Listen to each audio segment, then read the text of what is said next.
3 times in 1 week. Look at how much Martin's enjoying that.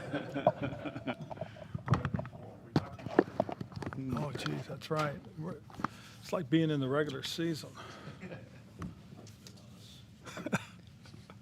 Rod, I'll start with Howell. Obviously, I think most people would be curious about him. Did you feel like, he would slide to you there, and what did you like about him? No, we didn't think he would slide to us. It's interesting because, once we got Carson as our starter, we got off the quarterback train for the most part. We did know that, as I said, there was an opportunity for us to take one as a backup, and a guy that you could develop for the long term. We most certainly considered that. But to have Sam fall to us was something we had to jump on. We had a very good grade on him. He was at that point the highest guy left on our board. He was a guy that we most certainly, as we dug into initially, was a guy that if we were still in that situation, would have been somebody we considered very seriously. So we feel this is a home run for us. It was a good opportunity to grab a guy. I had an opportunity to talk with Carson before we made the pick. I wanted to make sure he understood that this is just all about developing a young guy more so than anything else. He's our number one going forward, and he just appreciated the fact that I gave him the heads up, which I thought was really cool. And he was pretty excited because he just thinks that he's heard a lot of good things about Sam. Awesome, Martin. It seems like you checked off a lot of needs here. You have overall thoughts on how it went? I thought it went very well. Again, our process was very good. I can't say enough about the great job that Tim Gribble did as far as leading our area scouts, getting them out there on the road, and managing our meetings, and then getting together with the coaches when we got here. The coaches did a lot of work on the evaluations as well. They did an outstanding job. So, very, very smooth process. Very good, very, very good group of guys that we're working with. Myself, Marty, working with Gribbs and Eric and Chris Polian. There's a very good feel of where we are right now and how we're functioning as a personnel department. So very, very smooth process, and we're excited about the guys that we were able to draft this over the last couple of days. Dotson, we have really big expectations for him. He's going to fit right into what we're doing offensively and can use him in a variety of different ways. Mathis is going to be in a rotational system for us with our defensive tackles. And we talked a lot about the last time that we ended up getting together about these projections and where guys are supposed to go. And I think Sam Howell is a great example of that, and that people are making projections about where they expect players to go, and they're not in these buildings, they're not around these teams. We understand our needs and what we need as a football team much, much better than people on the outside looking in. And that's why you end up with situations like Fedarian going in the second round, surprising some folks. Sam going in the fifth round, surprising some folks. Everybody has their own system, and everybody sets up their program the way they want to set it up. And we have different needs, and we look at our teams differently than other people do, I think.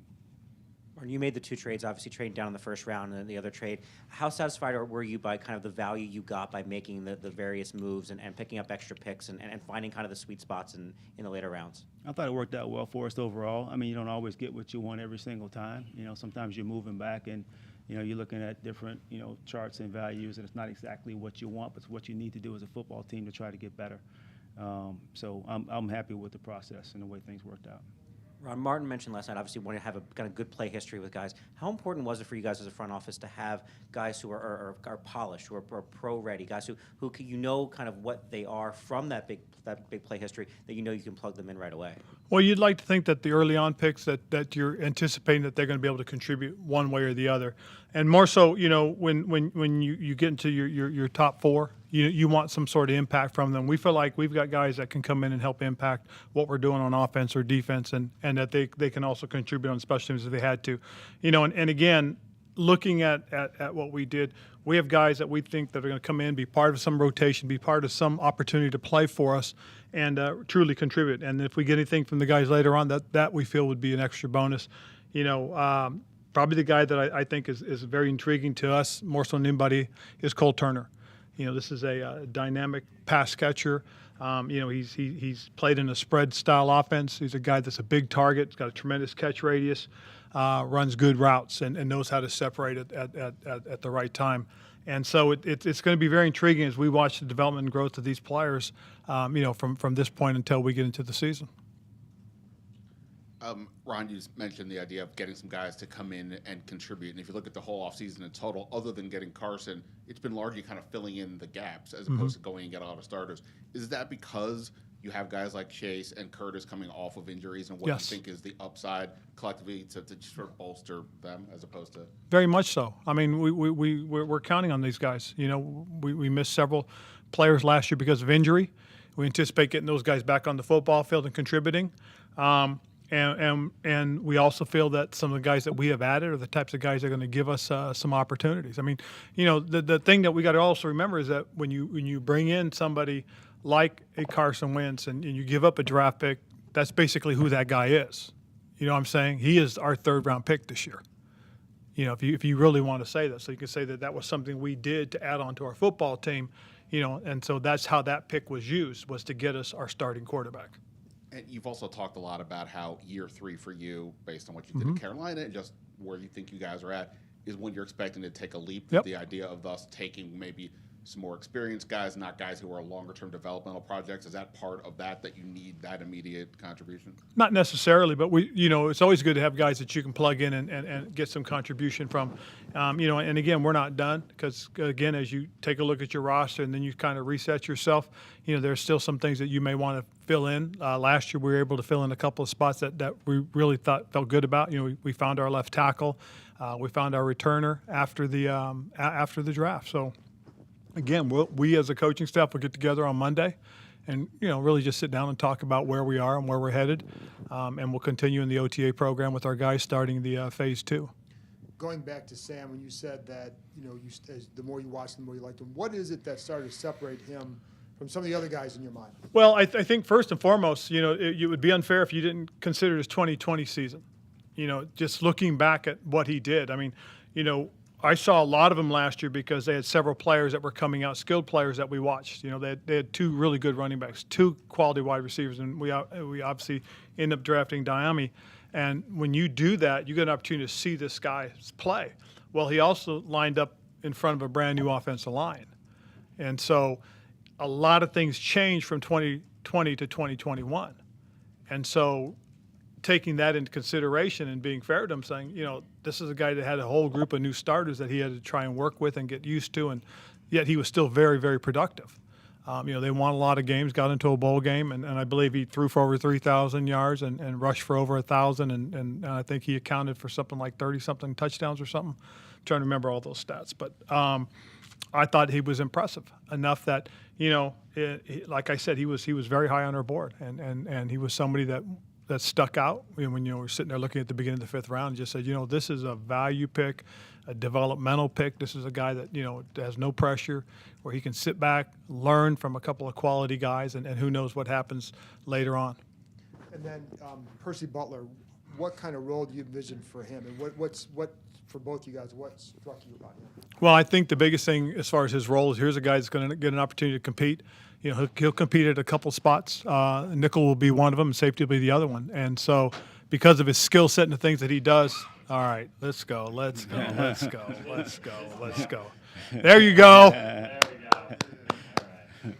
All right. Okay. So, he's a guy that has a specific skill set that we really feel is very intriguing. First of all, he's got tremendous speed and quickness.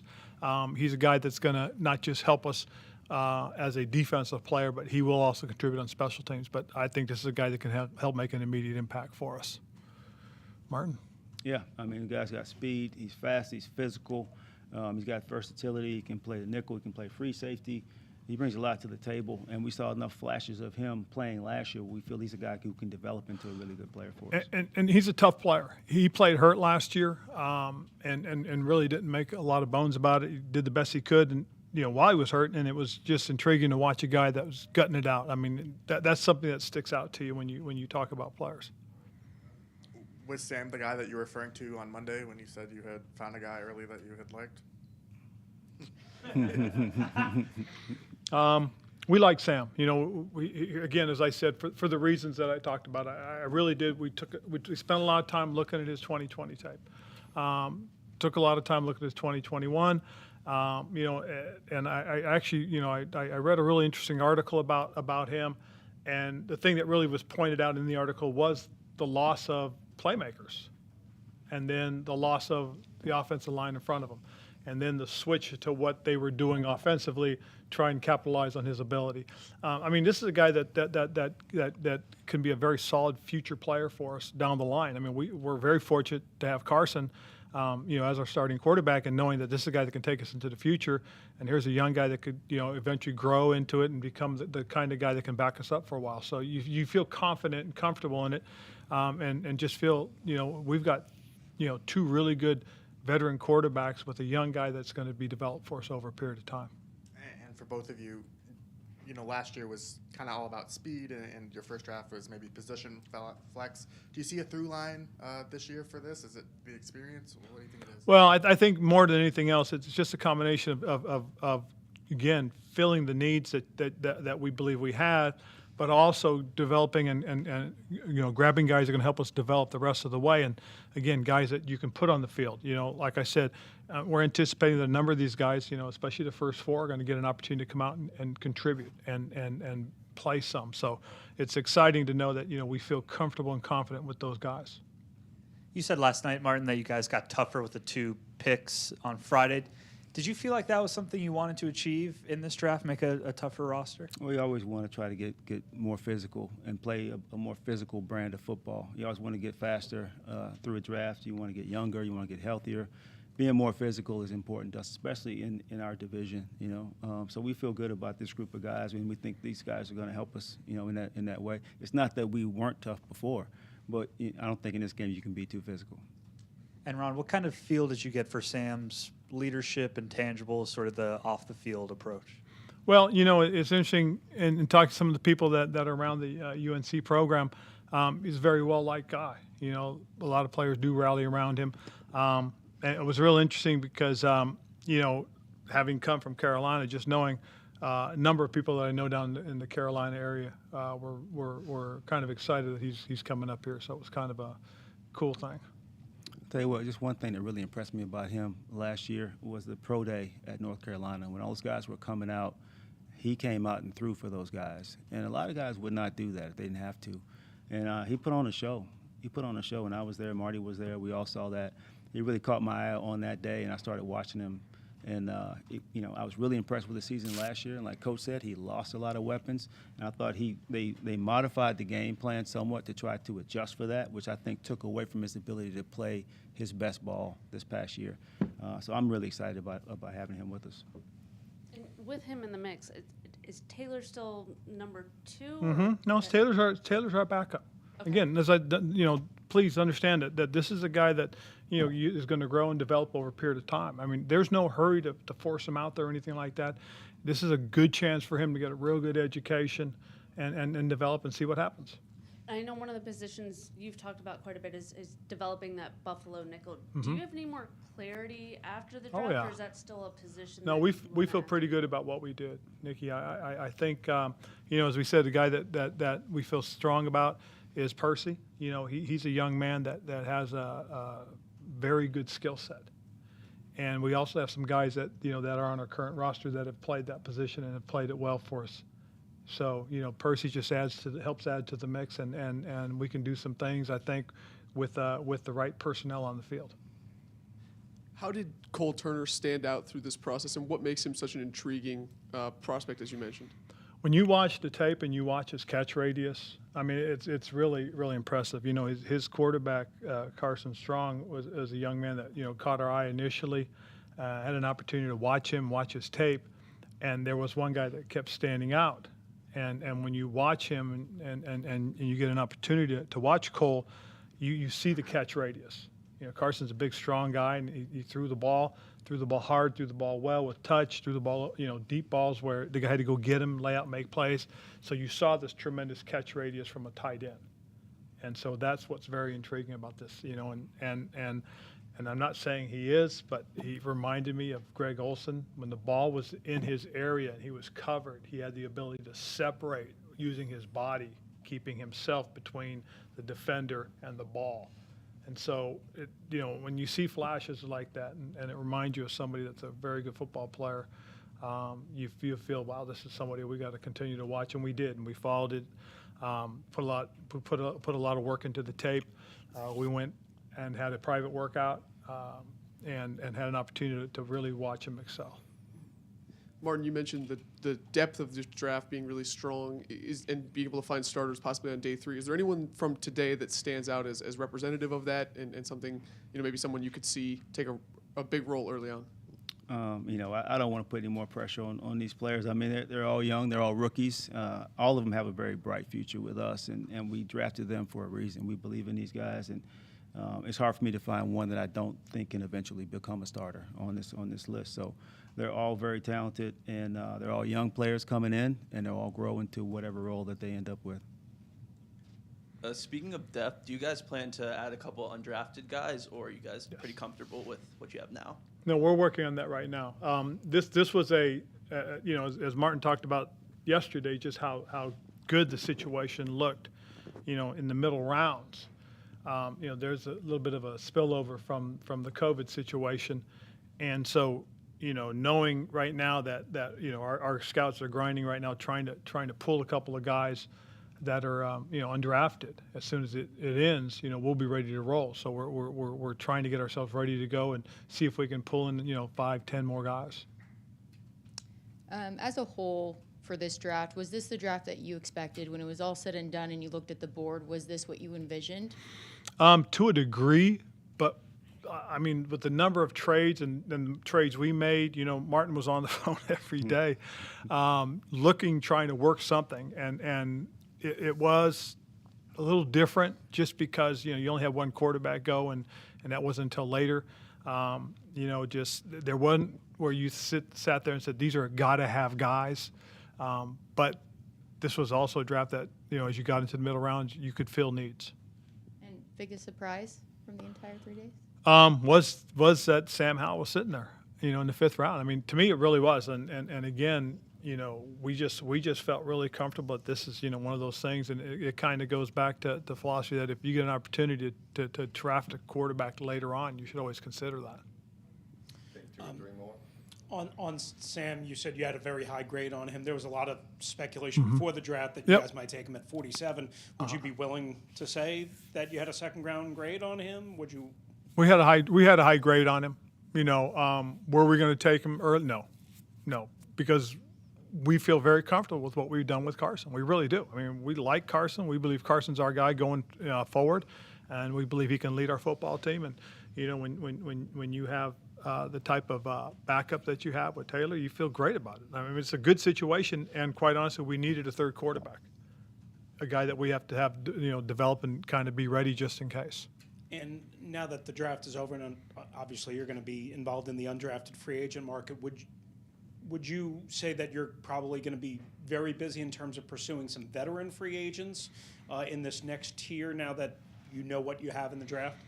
I think once we get through with the college free agents, the situation will be now. We'll look at where we are, where we stand. As I said, earlier, we're going to get together on Monday, sit down, and talk about what we've done, where we are, and what we feel our next biggest need is. How close were you to turning in the card for Sam in the 4th round? Was that in play? No. Again, Percy filled the need that we were looking at. He's a guy that we felt very good about, and I know Martin speaking about it. He was a guy that he just said, hey, we got to really consider this guy because of his skill set and what we think one of our needs are. Last one. Okay, I'm curious for a couple of guys like Cole Turner or Percy, guys who are from smaller, not the prominent programs. This is going back a couple months, but how important is it to, like, you see those guys at the Senior Bowl and somewhere like that. What is it you learn about them there that maybe helped in that process? Yeah, it's always good to see those guys that don't come, from the top programs at the Senior Bowl and competing against a higher level of competition. And that's where you learn quite a bit. You can learn quite a bit watching those guys. Sometimes you're watching a tape of, smaller schools, and you're wondering, like, who is this guy really playing against? He's playing really well, but who is this guy who was across from him? So when you get to see him match up with some of the SEC guys and some of the ACC guys and guys from the Power 5 conferences, it gives you a better measure of kind of where they fit in. So do you remember anything from those moments that still stand, for both you guys, that stand out to you throughout the process, from like that game in particular, where you learned something that really stuck with you? Yeah, well, Cole's ability to go up and catch the ball, like Coach said, his catch radius, his hands, he has incredible, really, really good hands. Carson Strong threw a lot of back shoulder fades to him. They were on the same page, actually roommates, but they were on the same page.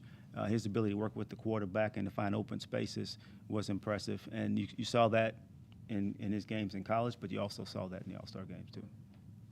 And I think the thing about Percy that, speed is speed.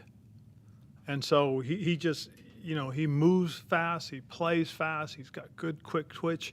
He's a guy that, I think had that specific skill set that really stood out and said, you know what, this is one of his blue traits, and you've got to go with that, especially where we had him lined up. All right, appreciate it. Cool. Thanks, guys. We'll have, both 7th rounders available on